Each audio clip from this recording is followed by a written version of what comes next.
سب سے بڑا دھوکہ کس نے دیا، ایک باپ نے یا ایک بیٹی نے؟ یہ فیصلہ آپ ویڈیو کے اینڈ میں کرنا، لیکن ایک بات کا وعدہ کرتی ہوں، اگر آپ کے ماں باپ آج زندہ ہیں تو یہ ویڈیو دیکھنے کے بعد آپ ان سے بات کیے بنا رہ نہیں پاؤ گے۔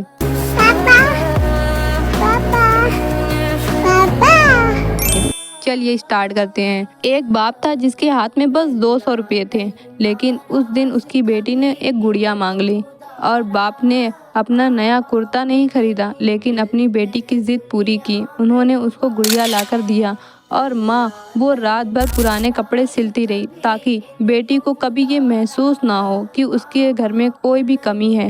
سال گزرتے گئے، بیٹی بڑی ہوتی گئی، باپ بوڑھا ہوتا گیا، ماں کی آنکھیں کمزور ہوتی گئی، لیکن ایک چیز کبھی بھی نہیں بدلی، ان دونوں کی دعا۔ ہر نماز کے بعد پہلا نام اپنی اولاد کا ہی تھا۔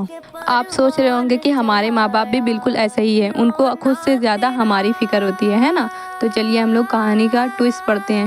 پھر ایک دن اس کی بیٹی نے غصے میں صرف اتنا کہا، آپ لوگ میری لائف میں انٹرفیئر مت کیا کرو، بس اتنا ہی۔ یہ الفاظ 5 سیکنڈ کا تھا، لیکن ماں اس رات کھانا نہیں کھائی اور باپ پہلی بار چپ ہو گیا۔ بیٹی کو لگتا گیا اس کے ماں باپ اس کی آزادی چھین رہے ہیں، اور یہ چیز ہم لوگوں کو بھی لگتی ہے۔ اگر والدین ہمیں کہیں جانے کے لیے منع کر دیتے ہیں تو ہم لوگ غصہ ہو کر بیٹھ جاتے ہیں کہ ان کو تو کچھ سمجھ ہی نہیں آتا اور نہ جانے کیسے کیسے الفاظ بول بیٹھتے ہیں نا۔ بٹ یہاں پر یہ دیکھیے گا، ذرا غور سے سنیے گا، لیکن دھیرے دھیرے پتہ چلتا گیا جس بات کو وہ روک ٹوک سمجھ رہی تھی وہ اصل میں محبت تھی۔ اور قرآن میں بھی یہ بات مینشن کی گئی ہے کہ اپنے والدین سے اف تک نہ کیا کرو۔ ایک رات جب بیٹی اپنے روم میں شانتی سے بیٹھی ہوئی تھی تو اس کے دماغ میں یہ آیا، امی ابو تو مجھے سمجھتے ہی نہیں ہیں۔ اس نے غصے میں اپنا روم بند کر لیا، لیکن اس رات اور ایک دروازہ بند ہوا تھا، اور وہ تھا اس کے ابو کی مسکراہٹ کا۔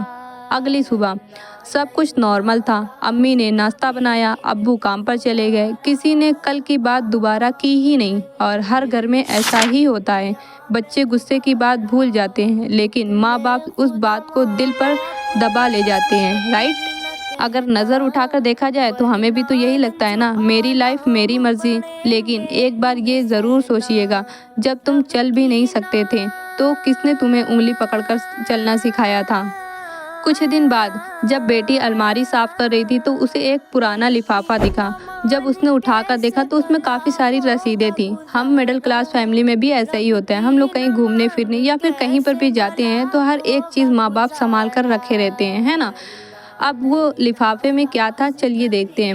لفافے کے پیچھے لکھا تھا ابو کی رائٹنگ میں، اس مہینے اپنے لیے جوتے نہیں لوں گا، پہلے مجھے اپنی بیٹی کی فیس جمع کرنی ہے۔ اور یہ لائن پڑھتے ہی جیسے اس بیٹی کے ہاتھ کانپ سے گئے ہیں۔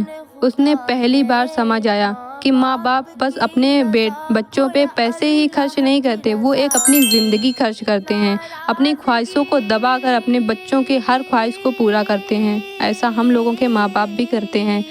ہم اکثر کہہ دیتے ہیں میرے پاس تو کچھ ہے ہی نہیں، لیکن کبھی یہ نہیں دیکھتے جو کچھ ہے اس میں ماں باپ کی کتنی قربانیاں ہیں۔ اس لیے اللہ بھی قرآن میں فرماتا ہے، تمہارے رب نے حکم دیا ہے کہ اس کے سوا کسی کی عبادت نہ کرو، اور ماں باپ کے ساتھ ہمیشہ اچھا سلوک کرو۔ اگر ان میں سے ایک یا دونوں بڑھاپے کو پہنچ جائیں تو ان سے اف تک نہ کیا کرو، ان پر غصہ نہ کرو، ان سے سخت لہجے میں بات نہ کرو، ہمیشہ ان کی عزت اور محبت سے پیش آیا کرو، ان سے پیار سے بات کیا کرو۔ اب یہ سوچنے والی بات ہے، اللہ نے شرک کے بعد سب سے پہلا ذکر کس کا کیا؟ والدین کے ساتھ احسان کا۔ اور ہم لوگ کیا کرتے ہیں؟ ہم سب یہ غلطیاں کرتے رہتے ہیں۔ سچ بتائیے گا، جب فون بجتا ہے یا اسکرین پر امی کالنگ یا ابو کالنگ لکھا آتا ہے تو کتنی بار ہم کہتے ہیں بعد میں کال کرتا ہوں، بعد میں کال کرتی ہوں، لیکن دوستوں کی کال کبھی بزی نہیں لگتی۔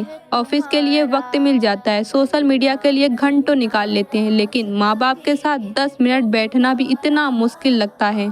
مسئلہ یہ نہیں کہ ہم برے ہیں، مسئلہ صرف اتنا ہے کہ ہم سمجھتے بہت دیر سے ہیں، باقی اپنے کام کی بات تو بہت جلدی سمجھ جاتے ہیں، ہے نا؟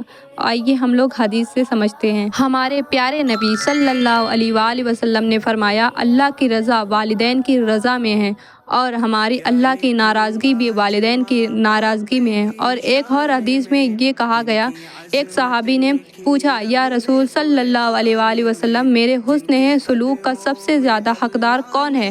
آپ صلی اللہ علیہ وآلہ وسلم نے فرمایا، تمہاری ماں۔ انہوں نے دوبارہ پوچھا، آپ صلی اللہ علیہ وآلہ وسلم نے فرمایا، تمہاری ماں۔ اور تیسری بار پوچھا، پھر فرمایا، تمہاری ماں۔ چوتھی بار جب پوچھا تو انہوں نے بولا، تمہارا باپ۔ سوچئے، اللہ کے پیارے نبی صلی اللہ علیہ وآلہ وسلم نے ماں کا نام ایک بار نہیں، 2 بار نہیں، بلکہ 3 بار لیا۔ کیوں؟ کیونکہ ماں نے آپ کے لیے وہ تکلیفیں اٹھائی ہے جو شاید کوئی اور کبھی اٹھا ہی نہیں سکتا۔ اس نے 9 مہینے آپ کو اپنے رحم میں رکھا، تکلیف کے ساتھ آپ کو جنم دیا، راتوں کی نیند چھوڑ کر آپ کو پالا اور ہر درد سے پہلے آپ کو بچانے کی کوشش کی۔ اس لیے اسلام نے ماں کا مقام اتنا بلند رکھا ہے۔ اور پھر باپ کا ذکر کیا، کیونکہ باپ اپنے پوری زندگی خاموشی کے ساتھ محنت کرتا ہے تاکہ اس کی اولاد کو کسی چیز کی کمی نہ ہو۔ اب آپ کو سمجھ آیا ہوگا، ماں محبت کا سایہ ہے اور باپ حفاظت کی دیوار۔ دونوں اللہ کی بہت بڑی نعمت ہے۔ اگر آج بھی وہ آپ کے ساتھ ہیں تو ان کی قدر کیجیے، کیونکہ ہر نعمت ہمیشہ نہیں رہتی ہے۔ ماں باپ کا مقام تو ہم نے جان لیا، بٹ اس بیٹی کو کب سمجھ آیا، آئیے جانتے ہیں۔ ایک دن جب بیٹی گھر کو گئی، اس بار اس نے دروازہ کھولتے ہی سب سے پہلے اپنی امی کو گلے لگا لیا اور ابو کے پاس بیٹھتے ہی بس ایک الفاظ بولا، مجھے معاف کر دیجیے، مجھ سے بہت بڑی غلطی ہو گئی۔ ابو مسکرا دیے، امی کی آنکھیں آنسوؤں سے بھر گئیں۔ کبھی کبھی زندگی بدلنے کے لیے صرف معافی ہی کافی ہوتی ہے۔